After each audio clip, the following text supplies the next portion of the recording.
Pai do Senhor, minhas amadas irmãs, aqui é a irmã Neide, do Jardim Conquista, Ministério Jardim Iva. Vamos dar continuidade às mães da Bíblia. Hoje eu quero falar sobre Rebeca. Rebeca foi esposa de Isaac e teve filhos gêmeos, por nome Esaú e Jacó. Rebeca, como esposa, era maravilhosa, mas como mãe ela deixou a desejar. A Bíblia fala que ela teve Esaú, Jacó. Todas as mães sabem que mesmo que os filhos sejam gêmeos, eles são diferentes. Cada um tem o seu jeito, a sua maneira de ser, o seu gosto, sua aparência, estatura, é totalmente diferente, né? A maneira de tratar, sua personalidade. Ainda que ambos tivessem nascido, né, da mesma gestação e no mesmo dia. Só que Rebeca, ela não soube lidar muito bem com isso. Rebeca, ela gostava mais de Jacó, enquanto o pai Isaac, ele acabava ficando mais do lado de Esaú. Então Esaú, era um moço que ia para o campo, ele caçava, ele era forte, ele era maior. A Bíblia diz que ele era peludo, ele tinha a voz mais grossa.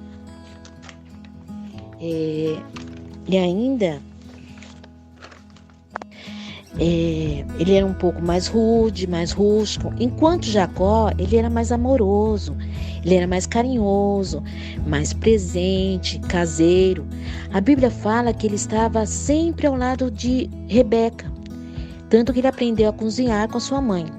Então Rebeca, ela nutria esse amor por Jacó. Não que ela não amasse Esaú, mas de alguma forma ela acabava sempre favorecendo Jacó, que é com ela, mas porque ela se identificava muito com ele, com Jacó. A Bíblia vai falar que isso não foi bom, não deu em coisa boa.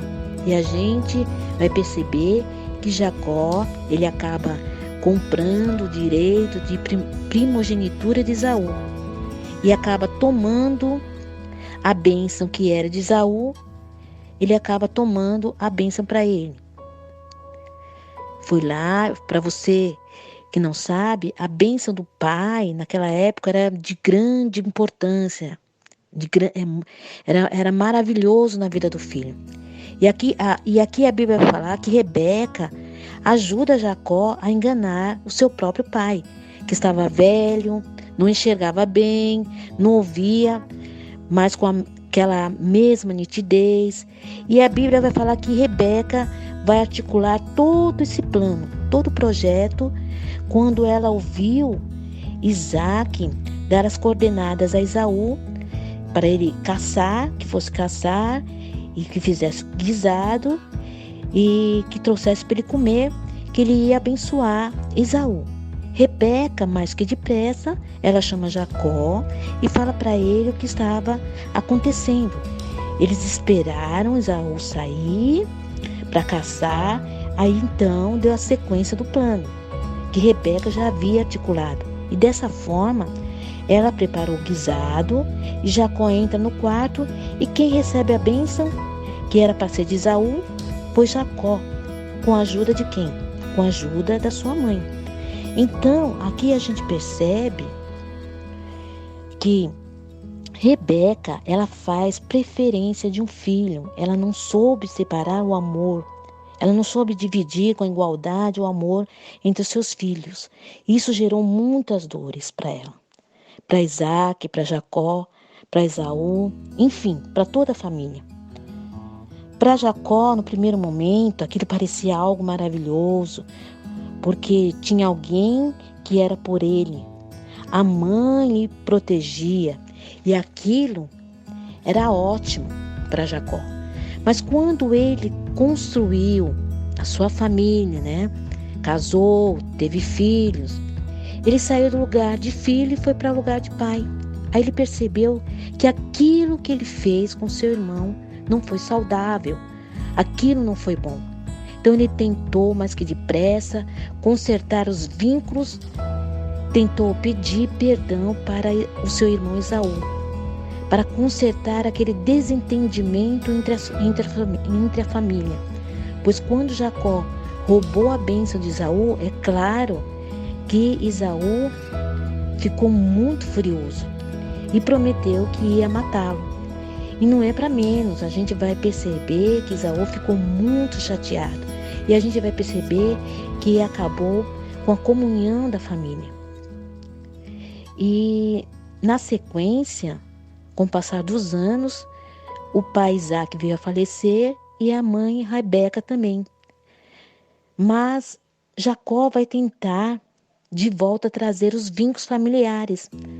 Através do quê?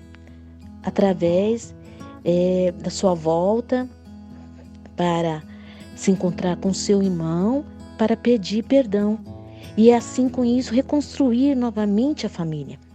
O que eu quero dizer com esta palavra? Hoje, preste muita atenção. É muito fácil a gente olhar para os nossos filhos. Sempre tem aquele que é parecido com a gente, o temperamento, a personalidade. É mais fácil de lidar. E a tendência é se achegar mais a este filho. Ou seja mais moço ou um filho mais velho. Às vezes a gente faz comparação de um com o outro. Um exemplo, falar que olha, seu irmão como é estudioso, inteligente, olha como ele desenha bem, porque você não é como ele. E isso vai gerando uma certa revolta no filho. Ele sente uma certa revolta, ele percebe que não é amado na mesma intensidade, ainda que o amor seja igual, mas o tratamento não é. Então ele acaba tendo essa referência dizendo que a minha mãe ama mais o meu irmão mais velho. E na maioria das vezes é o filho mais moço, que é o caçula. Não pode brigar com ele, não é para fazer isso com ele. Então a gente gera aí uma super proteção. Mas nós, como mãe, temos que tratar nossos filhos com igualdade, dar a mesma atenção, o mesmo amor a todos eles, pois os nossos filhos são herança do Senhor. Tem que ser bem tratados e cuidados, pois eu acredito que o amor de uma mãe é independente da quantidade de filhos. É o mesmo amor, mas às vezes é o cuidado e o tratamento que faz a diferença. Eu não acredito que Rebeca não amasse os seus 2 filhos. Eu acredito que ela amava os seus 2 filhos, mas infelizmente ela se deixou levar por aquele que parecia mais com ela, que agradava aos seus padrões. Que nós não venhamos cair no mesmo erro, que a história dela venha nos deixar esse alerta, que nós venhamos prestar mais atenção na nossa conduta como mãe, que os nossos erros não gerem estragos futuros para os nossos filhos, que nós possamos criar os nossos filhos dando uma base espiritual, princípios e valores que a palavra nos ensina, criando eles com todo o amor, com tudo aquilo que a Bíblia nos ensina a fazer, com diligência, com amor e com igualdade. Que Deus os abençoe a cada uma de vocês, que Deus vos guarde. Desejo a todas vocês um feliz Dia das Mães. Fiquem na paz do Senhor Jesus Cristo.